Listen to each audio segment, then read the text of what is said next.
I grew up in the child dependency system. I was a victim of child abuse. My life spiraled downhill and I ended up on the streets. I came to find out that that is the expected result for kids exiting care, whether it's foster care, group home, probation. Me being out there homeless was not my own bad luck. 65% of kids leave foster care at age 18 with nowhere to go. They're just walking out the door to nothingness. This house represents a return to their dreams. My name is Lori Burns, and I'm the founder of the Teen Project. Every year, more than 1 million kids become homeless here in the U.S. The woman you just saw in that video, Lori Burns, is here. She's the founder of the Teen Project. She's dedicated to helping at-risk teenagers.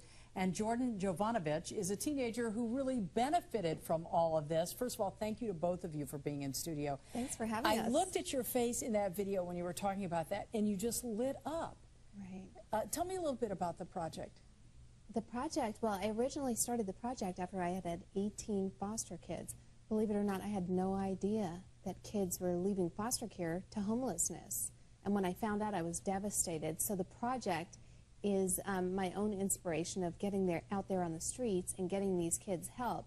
So I speak everywhere I go, and it's a volunteer-centric organization, and a bunch of people have joined my force, and we get out there and we get these kids a safe place to live. Why is it? Is it because when you're 18, you're out of the foster care system and kids have nowhere else to go? That's right. Is that right. a big part Right. of the reason? Yes, that's exactly the reason. The checks stop, and the foster parents say it's time for, your foster care has ended, and you go and see the judge, and he congratulates you, and that's the end.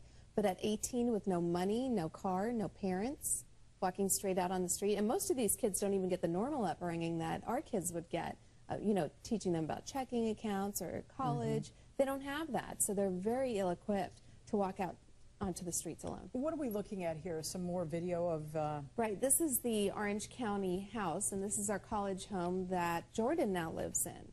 So Jordan's been there about a week now, and she's already getting her ID and getting signed up for college. All right, and I really want to ask you a little bit about this, Jordan. What's your situation? How did you get to this point? I was living in Minnesota from foster care from 10 to 18. I got kicked out of the foster care system at 18. And I'd been living off and on the streets, mostly on the streets in Minneapolis. And I came out to California about 3 months ago, and I was involved with a different organization that set me up with Lori, and now I've been living at the house for about a week and a half. How did you even find out about this organization? Well, I went to the volunteer Yeah, we had a volunteer orientation, and a woman brought Jordan, and Jordan introduced herself. She was very shy, and she said that she was living in a storefront for the past couple of months out on the street, and we were so devastated to hear that she had left foster care, and she's been out there since 18. Now she's 21 and sleeping in front of a store. So we arranged for her to come immediately to our house. Jordan, tell me a little bit more about your situation. What about family?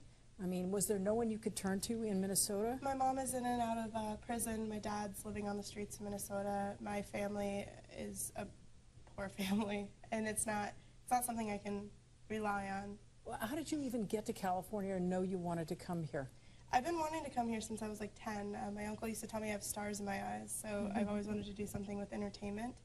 And I knew that it was warmer here. I knew we could sleep outside here. You can't do that in Minnesota, and it's freezing in Minnesota. And so I just took the chance and came, left all my stuff in Minnesota, and just came out here. You're an 18-year-old... No, I'm 21. You were. I'm backing up. You're an 18-year-old girl living on the streets. How dangerous was that for you? It was really dangerous because I was not from Minneapolis originally. I was like 30 minutes in a suburb from Minneapolis, and I got dumped off in Minneapolis. I didn't know any of the organizations. I didn't know anybody in Minneapolis. But I mean, the whole thought to me of sleeping on a sidewalk when you're 18 years old, I mean, I look at 18-year-olds or teenagers, and they're ill-equipped to do a lot of things. Right. Yeah, I definitely... Did you have friends who watched over you? I mean... No, did you ever worry about your safety? Yeah, that's why I got connected with Lori, is because I am worried about my safety. So how many young people do you deal with who are like Jordan?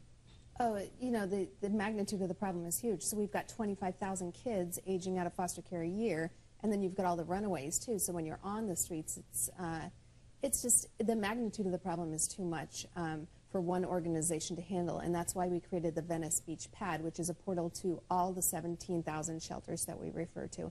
Because the place where I walked into, where I first met Jordan, there was like 80 homeless kids, and I was devastated at the state of the health of some of these kids. No shoes, wounds on their feet, dreadlocks in their hair, just very dirty, and we are driven to make a difference with these kids. To that end, what are you doing for Jordan? Youngsters like Jordan? Right. So Jordan lives in our college home that you saw pictures of in Orange County, and it's a beautiful home. We bought a little 3-bedroom house, and the community came together and knocked it down, and a bunch of contractors pro bono built it up as a 6-bedroom house.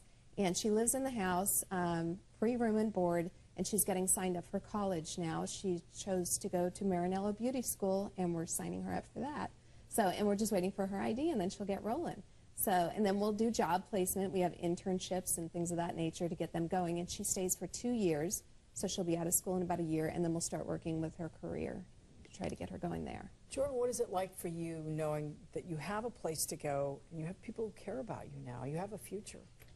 It is one of the biggest reliefs that I've had for 3 years. I just had my birthday party that she had a bunch of people throwing for me, and I haven't had a birthday party for many years. Not even, not as good of a birthday party as I had there. And I mean, I'm really excited that I get to take a shower every night. I'm really excited that I have a nice, huge bed to sleep in. It's unbelievable. Okay, I have to ask you about this very quickly before we go. So I was in the system myself and homeless when I left. I thought it was my own bad circumstances. I ended up out on the streets as a prostitute, and at the age of 23, my life was almost taken by 2 gunmen.